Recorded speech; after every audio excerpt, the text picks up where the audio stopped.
बोला। बैल जो है वो मनुष्य का साथी है। आप देखोगे कि हमारा भारत जो है वो कृषि प्रधान देश है।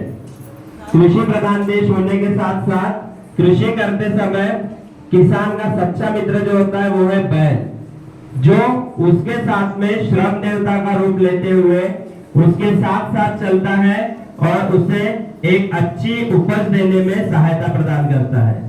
आप देखते हैं कि हमारा भारत देश हर चीज की पूजा करता है जो पर्यावरण पूरक होता है। आप देखोगे वट सावित्री होती है, नाग पंचमी होती है, गोवर्धन पूजा होती है, न जाने कितनी सारी पूजाएं जो है प्रकृति को ध्यान में रखकर करते हैं। प्रकृति जो होती है वो हमारा पालन पोषण करती है और ये जो बैल है वो भी एक प्रकृति का अभिन्न अंश है। बैल जो है वो जड़ता का प्रतीक है। आप देखते होंगे कि भगवान शिव जो है नंदी की सवारी करते हैं। हर एक देवता का अपना एक वाहन है और अपना एक अस्तित्व रखते हैं। बैल जो है वो स्थिरता का प्रतीक है, जड़ता का प्रतीक है और बल का प्रतीक है। आपने देखा होगा कि जैसे ही किसान वर्षा ऋतु प्रारंभ होती है उसके पहले अपने दोनों बैलों को लेकर काम पर लग जाते हैं।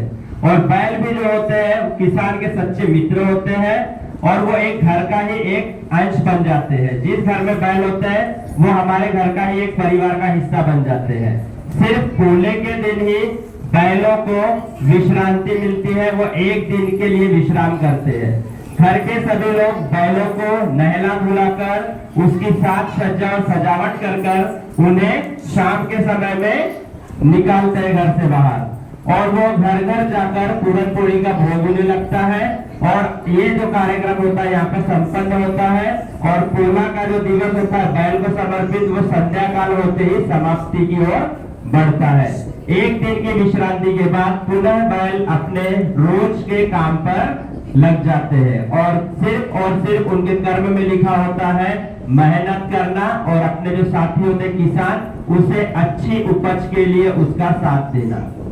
आप देखते होंगे कि बहुत सारे न्यूज़पेपर में आपको पढ़ते हुए दिखाई देता है कि किसी किसान पर बाघ ने हमला कर दिया तो उसके खेत में बंधे हुए जो बैल थे उन्होंने उसकी रक्षा की। तो यहाँ पर ये समझ में आता है कि आत्मीयता, एक जानवर होते हुए भी वो एक मनुष्य को कैसे आत्मीयता के साथ में उसका साथ देता है।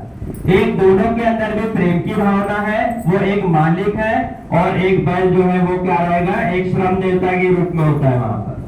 तो आप देखते होंगे कि जो बैल है वो निरंतर अपने स्वामी के प्रति समर्पित रहता है। भले ही उसे ठीक से खाना मिले ना मिले, कभी कभी तो ऐसा भी होता है कि बैलों को आज हम अभी सिटी में रह रहे हैं तो बहुत अच्छी बात है कि हमें हर फैसिलिटीज मिलती है, पर ग्रामीण इलाकों में उतनी सुविधाएं अभी भी मिलती नहीं है। वो अभी भी हमसे कई साल पिछड़े हैं और वहां पर अभी तक पूर्ण रूप से डेवलपमेंट हुआ नहीं है। परंतु जो हमारी पुरानी संस्कृति थी वो वहां पर आपको अब भी कायम दिखाई देती है। और जो किसान